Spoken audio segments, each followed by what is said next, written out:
Bonjour, j'espère que vous allez bien. Aujourd'hui, on va rempoter notre orchidée.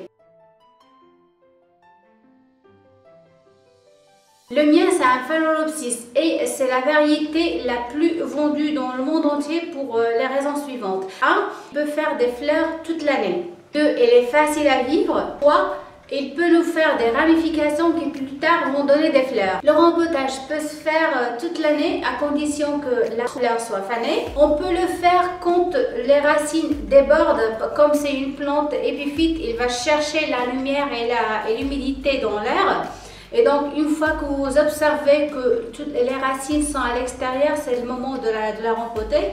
Une fois que vous observez que la plante est bien serrée dans son pot, il commence à faire un chignon en bas, il faut rempoter.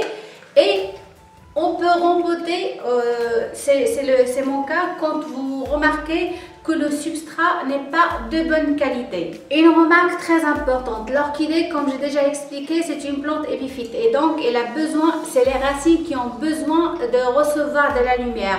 Alors souvent quand on achète notre orchidée, elle est placée dans de très jolis pots et qui sont opaques. Et là, c'est vraiment c'est la mort assurée à votre plante. Premièrement, il ne reçoit pas la lumière parce que c'est des pots qui sont opaques. Deuxièmement, ils peuvent garder de l'eau dans le fond du pot et ça va causer la pourriture des racines et automatiquement ça va causer la mort de votre orchidée.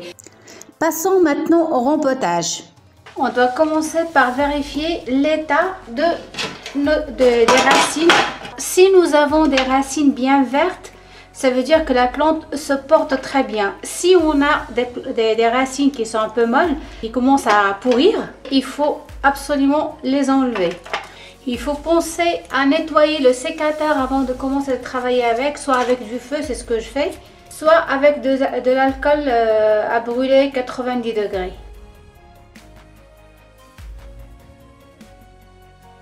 Il faut garder presque le même volume des racines que des feuilles que nous avons.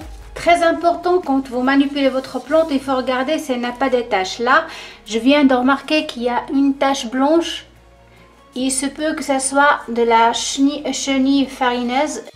Et donc, il faut commencer le traitement le plus rapidement possible avec de l'alcool à brûler 90 degrés, sinon avec une solution savon noir. Je vais vous laisser le lien comment réaliser votre solution.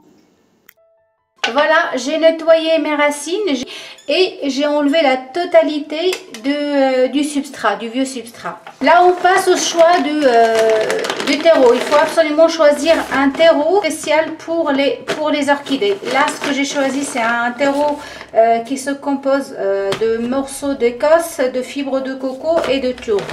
Je commence par mettre un tout petit peu dans le fond, installer mon orchidée. Et je viens remplir. Il faut être un peu patient parce que là, ça va demander du temps.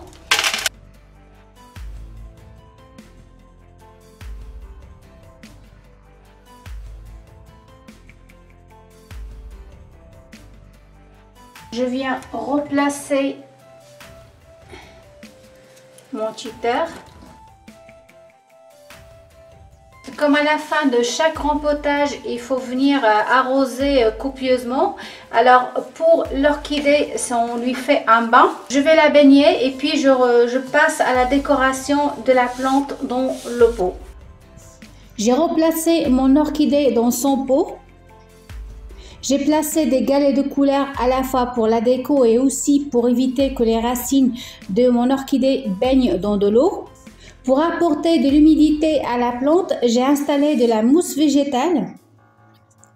Et pour finir, et pour cacher mon pot en plastique, j'ai placé des branches de sapin. Et voilà, c'est tout pour le rempotage de notre orchidée. J'espère que vous avez aimé la vidéo. Si c'est le cas, n'hésitez pas à la liker, la partager ou aussi à vous abonner à la chaîne. Merci et à très bientôt. Au revoir.